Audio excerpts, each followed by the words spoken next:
Bonjour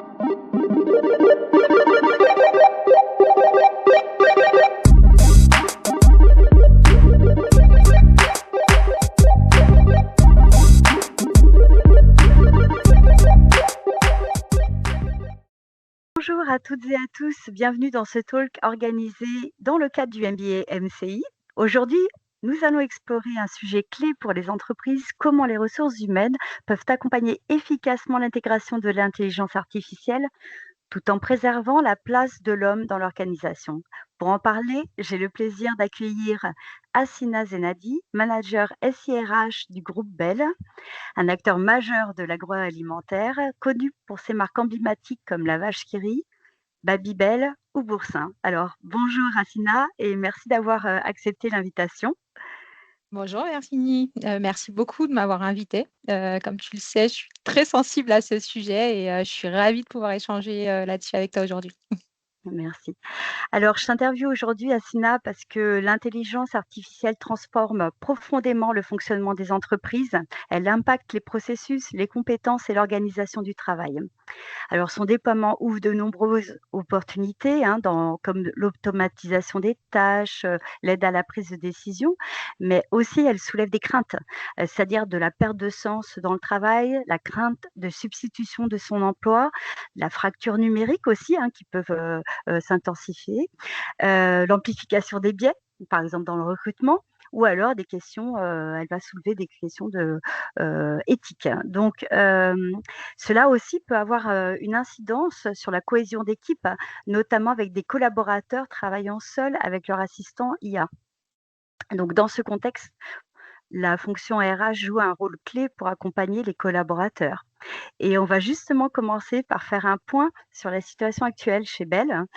Peux-tu m'expliquer où en est le groupe Bell dans l'intégration, et le déploiement donc de l'intelligence artificielle, s'il te plaît? Oui, bien sûr. Chez Bell, en fait, on a commencé très tôt à internaliser ChatGPT, donc avec Bell GPT, bien entendu. Donc on n'a pas été très très innovant dans le petit nom, mais tout le monde chez Bell connaît notre petit agent IA Bell GPT. Et on a vraiment en fait un gros accompagnement là-dessus parce qu'on a des formations à BelGPT qui ont été mises en place avec ce que j'ai trouvé intéressant, avec vraiment des formations par métier. Donc vraiment des cas d'usage, RH, légal et autres, pour former nos collaborateurs. Donc il y a vraiment eu quand même un plan de conduite du changement pour accompagner ce déploiement. Et on a très, très vite donc interdit, donc là, c'était pour la sécurité des données, l'utilisation de ChatGPT en externe. Donc voilà, enfin, côté éthique et aussi pour sécuriser les données de l'entreprise, on essaye d'éviter que nos collaborateurs utilisent ChatGPT en externe. BellGPT est de plus en plus utilisé. On a une équipe dédiée qui accompagne son déploiement chez Bell, donc c'est dans la direction de transformation. Et aujourd'hui, donc, il ne cesse en fait d'améliorer les options avec, ça c'est passé par la génération d'images. Donc là, juste un petit rappel, j'insiste, c'est ChatGPT ou ChatGPT, c'est très bien, mais il faut aussi être sensible et c'est ce qu'on essaye aussi de passer comme message justement aux requêtes qu'on fait. C'est chaque requête, c'est beaucoup d'énergie, bien plus qu'une requête sur Google et donc on essaye aussi de sensibiliser en se disant que c'est pas un jeu puisqu'on a des énormes data centers aussi qui sont là pour qu'on puisse utiliser ces fonctionnalités et c'est tous ces points de sensibilisation qu'on passe justement aussi quand on forme nos collaborateurs chez Bell. Donc là, vraiment, notre équipe transfo qui nous accompagne nous repasse aussi ces messages de faire attention à nos données. Donc voilà, c'est un enjeu qui est beaucoup plus important que juste utiliser une IA. Et c'est vraiment tous ces petits points qui sont remontés à chaque fois. On a aussi donc là l'arrivée de Copilot sur Microsoft et donc même sur nos Teams et autres. Là, c'est quelque chose qu'on accompagne peut-être un tout petit peu moins. On laisse les gens découvrir, donc c'est activé dans les Teams et je pense que on verra petit à petit en fait justement comment est-ce qu'on forme et autres, mais les fonctionnalités en tout cas sont là, hein, pour D'accord, les OK. 2 gros points. D'accord et tous les services, donc ont leur propre, GPT? C'est des GPT spécialisés ou?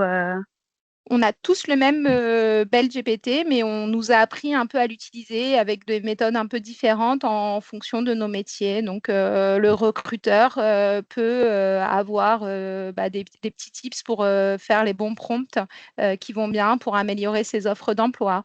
La personne dans le legal aura des petits tips pour bien faire ses recherches et baser et faire une étude de ses textes dans X pays ou autre, puisque alors l'LGPT est disponible aujourd'hui au sein de tout le groupe.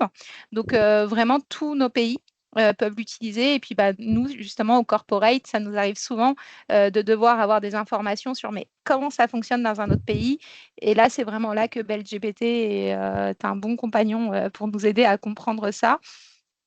En devant, bien sûr, vérifier ses sources et autres. Mais voilà, ça, c'est des choses qu'on va voir dans nos formations à BellGPT.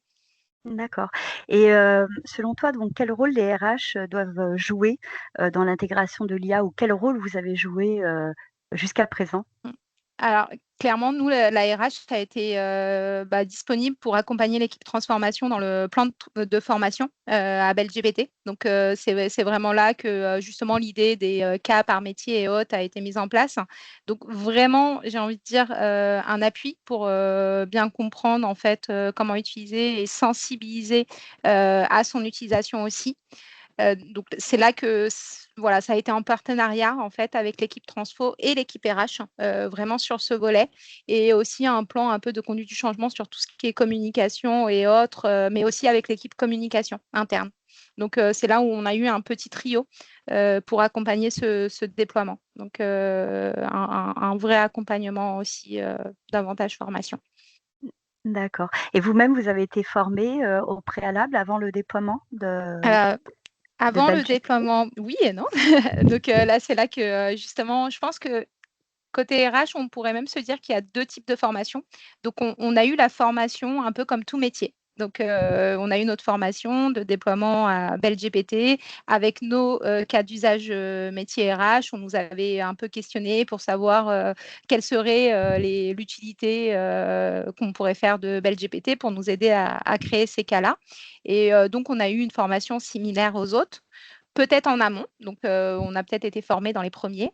Après, je pense que sur le volet sensibilisation et justement aller plus loin pour accompagner en fait les autres métiers, on aurait pu avoir une formation complémentaire. Et c'est des petites choses en fait auxquelles on réfléchit pour se dire comment est-ce qu'on fait pour que finalement les RH soient vraiment les premiers acteurs dans l'utilisation de l'IA, et aussi soient ceux qui peuvent vraiment accompagner les collaborateurs dans cette utilisation. Et j'insiste beaucoup, je pense que je l'ai dit pas mal de fois, mais en sensibilisant aussi à l'utilisation justement de ces outils. Comment les utiliser de manière éclairée, avoir l'impact, et vraiment se dire qu'on challenge ce que nous dit BellGPT, qu'on confirme les sources, qu'on challenge pour savoir ce qu'on donne comme information. Donc, nous, c'est interne. Donc, là, c'est un peu chasse gardée de nos données. Mais je pense que tout le monde l'a vu, en fait, la folie Starter Pack.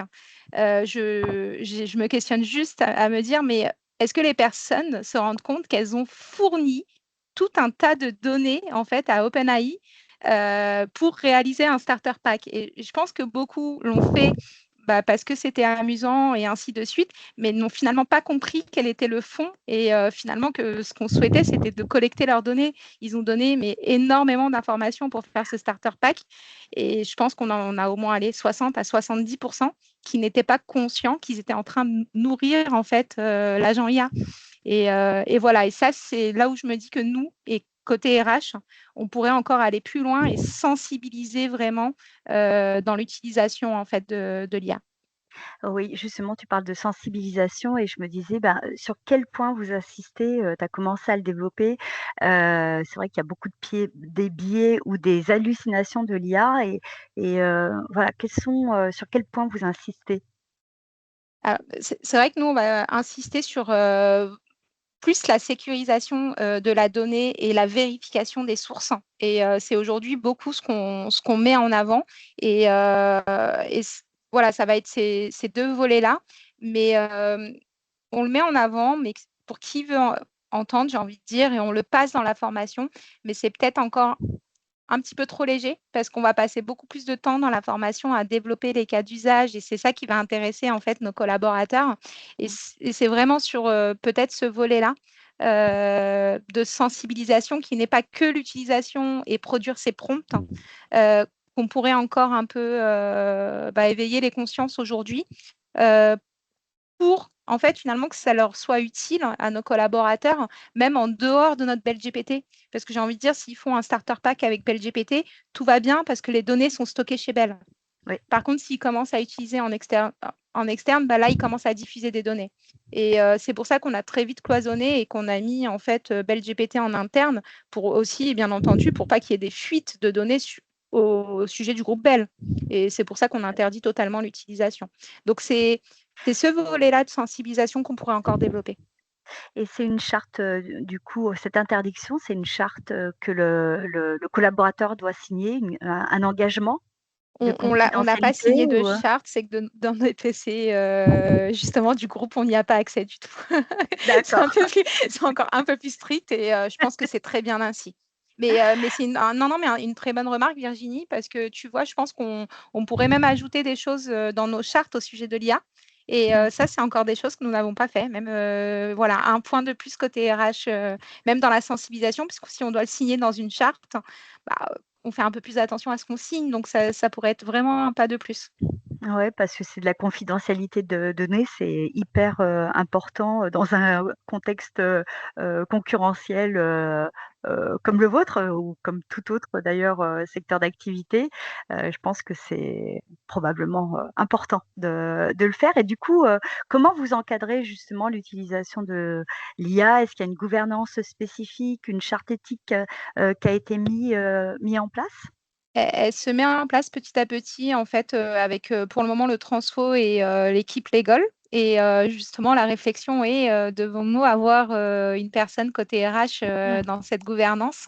Voilà, pour des questions d'éthique, pour des questions de données sensibles auprès des collaborateurs. Aujourd'hui, on vient tout juste de déverser les données du legal dans notre belle GPT interne.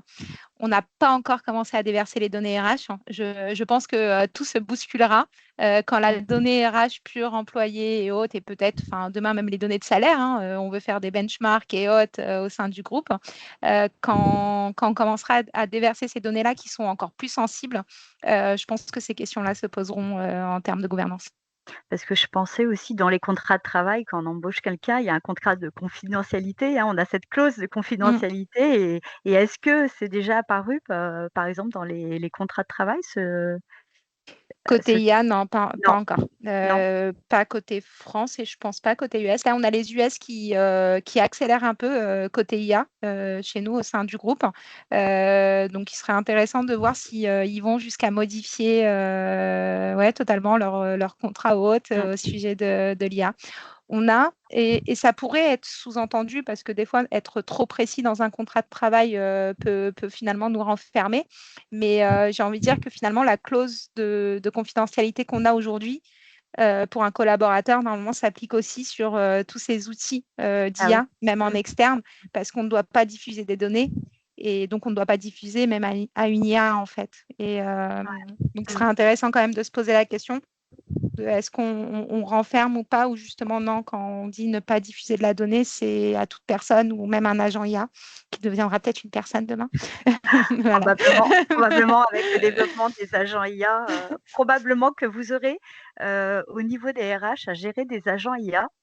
C'est peut-être pas une Ça, c'est... plaisanterie, mais ça en fait, ça peut-être que, ça peut redéfinir, un organigramme de société, ça va, bouleverser probablement les fiches, de poste, c'est ça? Mm. Probablement, Et est-ce les que tâches déjà des uns et des autres. vous y réfléchissez déjà? C'est pris en compte dans les RH ou c'est trop, trop, trop en avant, on va trop vite? C'est marrant, Virginie, parce que là, tu parles, voilà, ça me questionne moi-même. Je me dis, mais moi-même qui suis donc voilà, système et RH, tu me le dis, ça me parle et je me dis, oui, ça va arriver et peut-être plus rapidement qu'on ne le pense. Mais j'ai du mal à m'y faire et je te le dis, je pense que nos RH encore plus. Donc mes collègues voilà, qui pense à nos organisations de demain et on fait des plans de succession, comme tu dirais, et autres. Mais identifier les tâches qui demain pourraient être associées à une IA, je pense qu'on n'y est pas encore. Ouais. Et finalement, ça va peut-être arriver plus vite qu'on y pense. Et ils vont peut-être devoir le faire d'ici quelques années. Donc, Mm. identifier les tâches qui pourraient être associées à une IA. Bah, totalement. Mais ça bouscule. Merci, Virginie. Désolée. Non, mais c'est vrai que c'est une vraie révolution technologique et on dit, bien souvent concernant l'IA, qu'on n'a pas le temps en fait d'aller vite et de rattraper ce wagon, qui est en marche, et c'est extrêmement compliqué pour les gens de s'adapter et il faut, être très agile, je crois, pour, pouvoir, attraper ce wagon qui court sans compter qu'on a, les ordinateurs quantiques qui vont arriver et là encore des puissances de calcul qui vont augmenter et je ne sais pas si le cerveau humain pourra, finalement, suivre. Bon, bref, en fait, je voulais aussi, te questionner sur, est-ce que vous mesurez, l'adoption, des collaborateurs sur, de l'IA? Comment ça se passe? Comment ils adoptent, GPT? Mmh. Alors, je suis désolée parce qu'en plus, c'était quelque chose que je voulais demander à l'équipe transformation, avoir les quelques statistiques, parce qu'en fait, justement, moi, je les accompagne et je leur donne des éléments sur notre base de données collaborateurs pour qu'ils puissent voir justement les connexions par métier et ainsi de suite. Et même pour te dire, on veut aller jusqu'à par grade pour voir si finalement, est-ce que ce sont les grades supérieurs qui se connectent et qui l'utilisent plus que des grades inférieurs, donc tu sais, des assistants ou autres. Donc, je n'ai pas eu les dernières stats, mais oui, c'est des choses que notre équipe transformation suit en termes d'indicateurs pour voir l'adoption. Et je sais, enfin voilà, aux dernières nouvelles que, par exemple, la RH n'est pas le métier qui l'utilise le plus. Donc, je ne donnerai pas de pourcentage. Et tu vois, c'était un peu le raisonnement de se dire, la RH doit accompagner, mais la RH doit vraiment encore plus se former et l'utiliser parce qu'il y a la formation et après, il y a l'usage qu'on en fait. Donc, suite à une formation, on le sait très bien, ce qui nous aide, c'est d'apprendre en faisant. Donc, c'est vraiment utilisé. Et malheureusement, ça va vraiment être les équipes un peu commerciales ou légales qui les utilisent le plus chez nous. Ah oui. Mais je récupérerai quelques statistiques globales pour te partager ça. Mais tout à fait, on suit des statistiques d'adoption. D'accord, OK. Ouais, parce que ça représente un coût donc en effet, il faut, Oui. suivre un petit peu quand même, comment c'est adopté, par les collaborateurs, hein et du coup, heu, est-ce que enfin, le collaborateur est généralement satisfait, de cet outil? Est-ce qu'il y a une enquête de satisfaction aussi, Tout à fait, il y a eu des questionnaires et en fait, quand ceux qui l'utilisent sont plutôt vraiment agréablement surpris par la justesse de certaines choses. Alors, c'est justement quand c'est des éléments sur le légal ou des choses comme ça, on a vraiment des éléments qui sont super intéressants et les équipes nous l'ont remonté, hein, ça les aide à rédiger des petites notes ou à faire des comparatifs qu'ils auraient mis des heures à faire. Donc voilà, donc la plupart de nos collaborateurs, en tout cas, qui utilisent avec vraiment des sujets très précis souvent, sont vraiment agréablement surpris. Donc sur les premières utilisations, j'ai déjà entendu des collègues, mais qu'est-ce que ça m'a fait gagner des heures de travail, enfin voilà, de poser les bonnes questions et autres. Par exemple, je pense à notre équipe mobilité internationale, donc avec des politiques de mobilité ou autres, voilà, comme je le disais, sur différents pays qui ont déjà posé des petites questions et qui ont vraiment eu des informations d'une justesse, parce que partagées après à nos partenaires externes, les réponses étaient quasiment les mêmes. Donc voilà, mais toujours vérifier ses sources. Donc voilà, ça, on ça est peut d'accord aider, on est bien d'accord. Donc voilà, c'est et du coup, ce gain de temps, ils en font quoi alors? ils font plus de choses? Enfin, ça qu'est-ce qu'ils en font? Alors, alors, je pense et j'espère qu'aujourd'hui, ça permet, alors là, je parle beaucoup de fonctions support, donc, et j'espère que ça aide à avoir des échanges plus riches, hein, en fait, avec nos collègues en interne. Et je pense que réellement, c'est le cas. Donc, on va passer plus de temps à creuser les vrais besoins, en tout cas pour ce qui est des fonctions support, pour accompagner nos collaborateurs et avoir un service qui est encore d'une plus grande qualité et plus de proximité. Donc ça serait peut-être mon doux rêve aussi, se dire que finalement l'IA nous aiderait à partager des moments de qualité et ne pas forcément justement remplacer les échanges qu'on a entre nous. Mmh. Ouais, parce que l'IA, c'est vrai que ça permet, de pas partir d'une page blanche, permet d'enrichir, nos discours, mais il faut garder en tête la cohésion d'équipe, hein. Déjà, il y a eu, l'impact du télétravail, on a vu que voilà, c'était compliqué de garder la cohésion d'équipe. Si on imagine, plus tard que enfin je parle, notamment peut-être des nouvelles générations, des jeunes, si, donc ils sont là avec leur agent IA et comment on fait pour garder cette cohésion d'équipe, en fait? Est-ce que c'est déjà une question qu'on se pose ou pour l'instant, justement, ce temps dégagé permet vraiment, heu, de d'attacher du temps à l'humain? Alors, je pense qu'aujourd'hui, le temps dégagé réellement n'est pas encore suffisant pour se dire Mmh, vraiment, mais qu'est-ce qu'on fait de tout ce temps gagné? Je pense qu'il n'est pas encore enfin, assez important pour se dire, mais qu'est-ce qu'on fait de tout ce temps gagné, en tout cas? La question va venir se poser et c'est certain. Alors après, j'ai envie de dire, si déjà ça permet, et on va pas se le cacher, ça permet de se dire qu'on retrouve un rythme de travail un peu normal, parce qu'on parle aussi souvent d'équipes qui sont déjà un peu surchargées et qui font déjà quelques petites heures de trop. Donc, si potentiellement, si ça aide à gagner en qualité de vie et à faire des journées qui sont moins à rallonge, ça peut déjà être bien.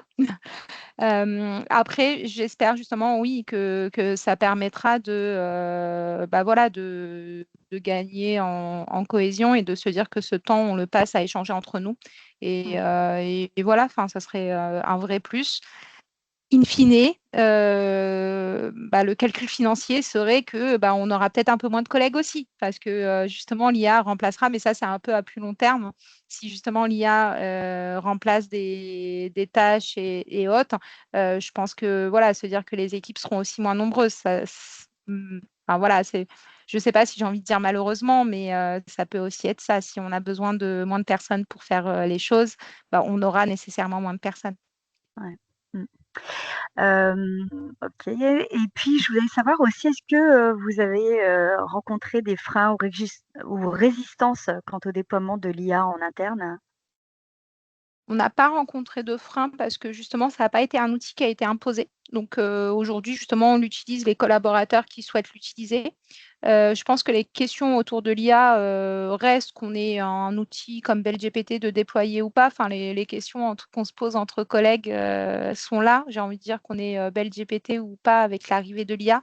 Je pense que ça arrive, oui, dans notre travail, mais ça arrive aussi dans nos vies. Et donc, les questions sont là. Donc, en tout cas, aujourd'hui, comme c'est pas imposé, il n'y a pas de frein et justement, on a ceux qui l'utilisent et on a peut-être plus un peu des ambassadeurs de «Oh, je l'ai utilisé, c'est génial», que des personnes qui vont dire «bon, bof», voilà. Donc c'est un D'accord, peu la démarche qui a été prise. d'accord. Et j'ai encore, 2 questions. Comment imagines-tu, l'évolution du rôle RH dans un monde de travail où l'IA est pleinement intégrée?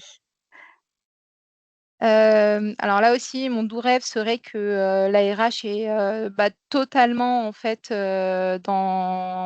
incluse dans cette démarche IA avec, un vrai accompagnement des collaborateurs. Donc, que voilà, qu'il n'y ait plus de secret pardon, pour les RH au sujet de l'IA et que la RH utilise aussi. Mais, et donc comme ça, elle peut réellement accompagner, nos collaborateurs, qui l'utilisent. La RH totalement intégrée dans le comité de gouvernance éthique sur l'IA au sein de l'entreprise et, et voilà, qui continue un peu à déployer, à accompagner le déploiement de cette IA et qui soit un réel support des collaborateurs. D'accord. Dernière question avant de conclure. Donc quel conseil donnerais-tu à une entreprise qui débute son intégration de l'IA et plus particulièrement à un RH qui doit accompagner ce changement? Petit conseil, alors déjà ne pas avoir peur, parce que ça peut apporter, voilà, tout plein de belles choses. Je pense que les questions sur la donnée, sur l'éthique, et la sensibilisation avant l'utilisation même, parce qu'on parle beaucoup des formations, à faire les prompts qui vont bien et autres. Ça viendra en second temps et réaliser un prompt et reposer la question, on apprendra à le faire. Les vrais points pour moi, c'est vraiment pourquoi est-ce qu'on déploie cet outil, euh, comment accompagner le collaborateur, comment le sensibiliser aux impacts. Et donc, c'est vraiment un peu ces questions-là. Le RH doit vraiment être en partenariat total avec soit l'équipe transformation ou l'équipe IT ou autre, peu importe qui déploie justement dans l'entreprise. Et, euh, et ça serait vraiment ça, les facteurs clés pour moi de succès. C'est que la RH se positionne en partie prenante réelle et joue son rôle en fait avec l'IT ou l'équipe transfo. Parce qu'ils sont vraiment acteurs pour moi et ils doivent se positionner comme tels. Bah, écoute, merci beaucoup. Autre Merci. chose à rajouter, une dernière chose ou? Non, merci beaucoup encore une fois, enfin voilà, de m'avoir interrogé sur ce sujet. Enfin, voilà, je le trouve passionnant. Je pense qu'on va en découvrir encore beaucoup. J'ai partagé en fait ma vision à aujourd'hui, mais potentiellement en fait, j'ai même pas envie de dire dans un an, mais peut-être que dans quelques mois, elle sera différente. Ça va vite, ça va très très vite. Et justement, c'est pour ça que pour moi, il faut s'y intéresser et suivre ce sujet. Voilà, pour ne pas être surpris et trop surpris si on ne le regarde pas juste pendant quelques temps. Eh ben, écoute, je te remercie infiniment, Assina. Merci pour Merci, ton Yasmine. éclairage. Merci à tous et à toutes, pour votre attention et puis, je vous dis, à bientôt. Au revoir.